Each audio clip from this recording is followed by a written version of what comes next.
1981 সালের 30 মে চট্টগ্রামে নির্মমভাবে হত্যা হন রাষ্ট্রপতি জিয়াউর রহমান।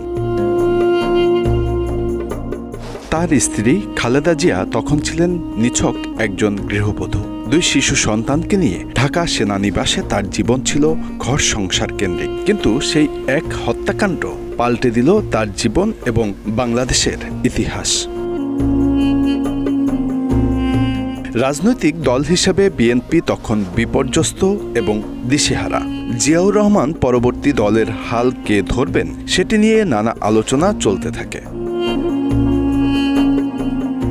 রাষ্ট্রপতি জিয়াউর রহমান হত্যার পর ভাইস প্রেসিডেন্ট বিচারপতি আব্দুস সত্তার অস্থায়ী প্রেসিডেন্টের দায়িত্ব নিলেন। মিস্টার সত্তারের বয়স তখন আনুমানিক ৭৮ বছর।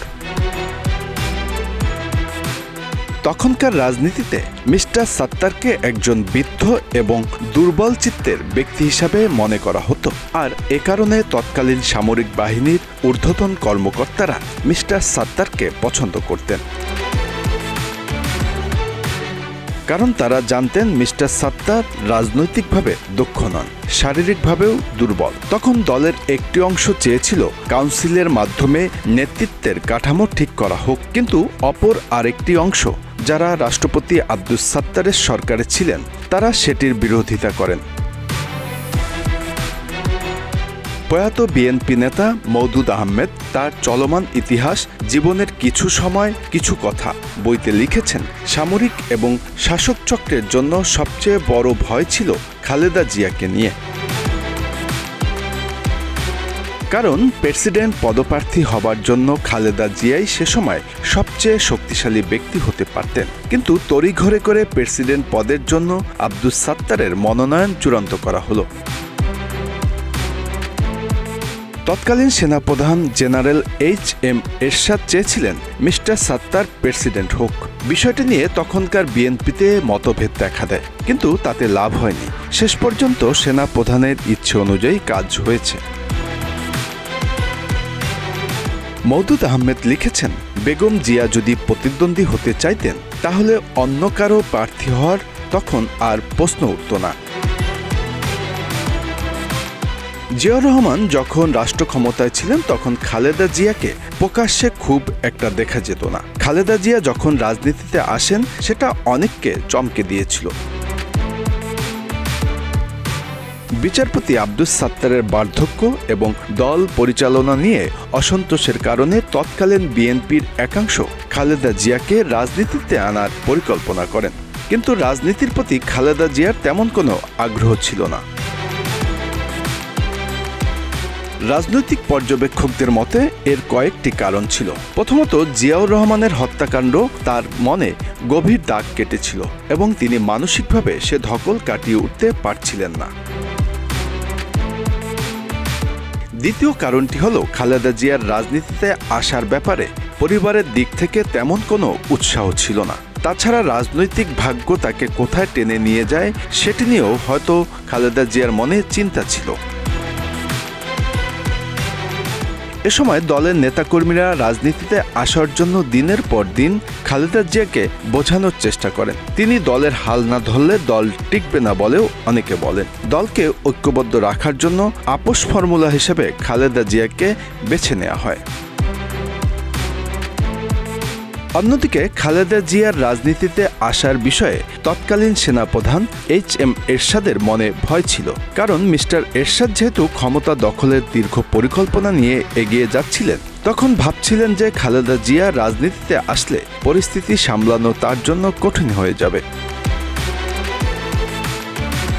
খালেদা জিয়াকে রাজনীতিতে আসার ব্যাপারে গুরুত্বপূর্ণ ভূমিকা রেখেছিলেন কর্নেল অবসরপ্রাপ্ত আকবর হোসেন, সাবেক সামরিক কর্মকর্তা নুরুল ইসলাম শিশু এবং এ.কিউ.এম. বদরুদ্দোজা চৌধুরী। এছাড়া নজরুল ইসলাম খান এবং জমির উদ্দিন সরকারের ভূমিকাও গুরুত্বপূর্ণ ছিল।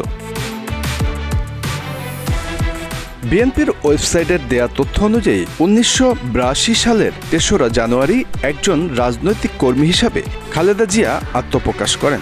সেদিন তিনি বিএনপির প্রাথমিক সদস্যপদ লাভ করেন। একই বছর 7 নভেম্বর জিয়াউর রহমানের সমাধিস্থলে শ্রদ্ধা নিবেদন করতে গিয়ে খালেদা জিয়া প্রথম বক্তব্য রাখেন। বিএনপিতে যোগ দেবার পর থেকে খালেদা জিয়া বিভিন্ন রাষ্ট্রীয় অনুষ্ঠানে হাজির হওয়া শুরু করেন। 1982 সালের 28 জানুয়ারি শেরেবাংলা নগরে জাতীয় সংসদের নতুন ভবনের উদ্বোধনী অনুষ্ঠানে রাষ্ট্রপতি আব্দুস সাত্তার এবং প্রধানমন্ত্রী শাহ আজিজুর রহমানের সাথে খালেদা জিয়াও উপস্থিত ছিলেন। 1982 সালের 21 জানুয়ারি বিএনপির চেয়ারম্যান নির্বাচনের তারিখ ঘোষণা করা হয়। দলের মধ্যে তখন এ নিয়ে বিভক্তি। দলের তরুণ অংশ চেয়েছিল খালেদা জিয়া দলীয় প্রধান হোক। অন্যদিকে রাষ্ট্রপতি আব্দুস সাত্তারকে বিএনপির প্রধান হিসাবে দেখতে আগ্রহী ছিল তৎকালীন সেনাপ্রধান জেনারেল এরশাদ। বিএনপির চেয়ারম্যান হবার জন্য একই সাথে প্রার্থী হয়েছিলেন খালেদা জিয়া এবং রাষ্ট্রপতি আব্দুস সাত্তার। এর ফলে এক বিব্রতকর অবস্থার সৃষ্টি হয়। বিচারপতি সাত্তার দুবার বেগম খালেদা জিয়ার বাসায় যান।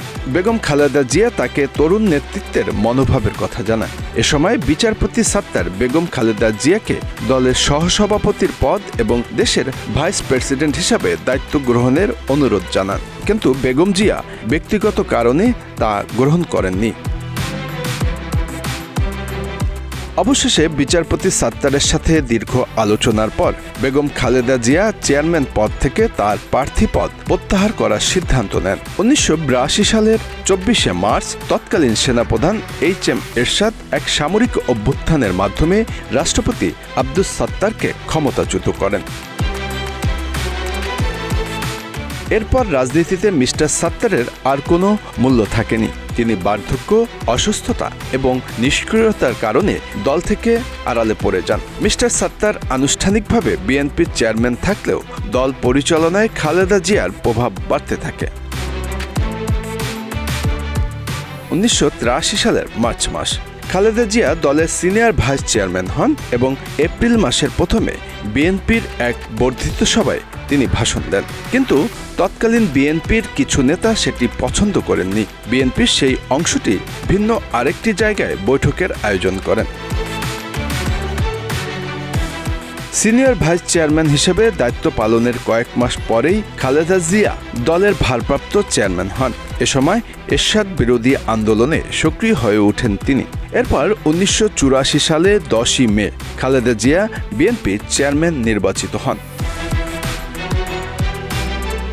মওদুদ আহমেদ লিখেছেন, খালেদা জিয়া দলের চেয়ারম্যান হন, এটি সামরিক নেতারা, 2 গোয়েন্দা বিভাগ এবং মন্ত্রিসভার 2 গ্রুপ কেউই চায়নি।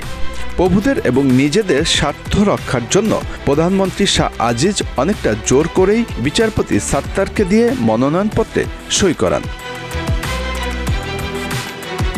এরশাদ বিরোধী আন্দোলন যখন ধীরে ধীরে জোরালো হচ্ছিল, তখন বিএনপির বাইরে অন্য রাজনৈতিক দল থেকে খালেদা জিয়াকে দলের নেতৃত্ব গ্রহণের অনুরোধ জানানো হয়েছিল। এক্ষেত্রে হায়দার আকবর খান রণ এবং রাশেদ খান মেনন ছিলেন অন্যতম। 1980-র দশকে জেনারেল এরশাদের সামরিক শাসনের বিরুদ্ধে আন্দোলনের মাধ্যমে দেশজুড়ে খালেদা জিয়ার ব্যাপক পরিচিতি গড়ে ওঠে। জেনারেল এরশাদের পতনের পর 1991 সালে যে নির্বাচন অনুষ্ঠিত হয়েছিল তাতে বিএনপি জয়লাভ করে।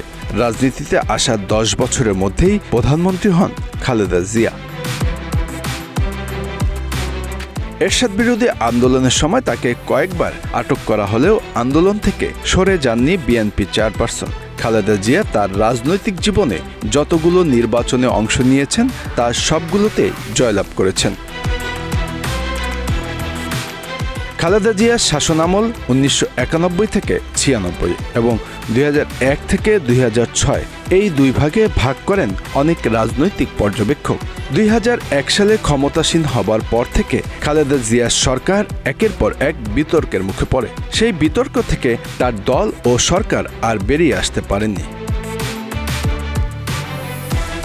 শেষ পর্যন্ত বাংলাদেশের রাজনীতিতে সেনাবাহিনীর হস্তক্ষেপ ঘটে।